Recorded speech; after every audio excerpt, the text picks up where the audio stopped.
तुमच्याही घरी बाळ आहे का? असेल तर नक्की कमेंटमध्ये सांगा. माझ्याकडे तरी आहे आणि यांची थंड वातावरणामध्ये जी दिवसभर सू करतात ते दिवसभर तरी मॅनेजेबल आहे, पण रात्री जर यांची झोप व्यवस्थित व्हायची असेल तर डायपरशिवाय ऑप्शन नाही. आणि जे रेग्युलर डायपर्स आहेत ते मला काही परवडत नव्हते, कारण की 25ला 2चा सेट मिळायचा आणि 72 मी कॅल्क्युलेट केले तर 900 रुपये होत होते.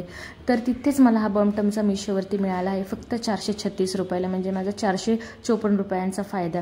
आणि वरून बघायला गेलं तर याची साईजही नॉर्मल डायपरच्या कंपॅरिझनमध्ये एम साईजमध्ये खूप बऱ्यापैकी मोठी आहे. आणि याचं जे लीक प्रूफ टेक्नॉलॉजी आहे ती पण खूप छान आहे आणि खूप छान क्वालिटीचे असे आहेत. गेले 8 दिवस झाले मी यूज करते आणि एकदम छान असे रिझल्ट्स आहेत, कारण की ते एवढं फुलंही होत नाही आणि स्ट्रेचेबल पण आहे, छान असं एकदम कडकही नाही, खूप सॉफ्ट आणि खूप छान क्वालिटी आहे. चला तर मग पटकन चॅनलला सबस्क्राईब करा आणि डायपर्स ऑर्डर करण्यासाठी दिलेला QR कोडचा स्क्रीनशॉट घ्या आणि मिशोवरती जाऊन सर्च करा. बाय.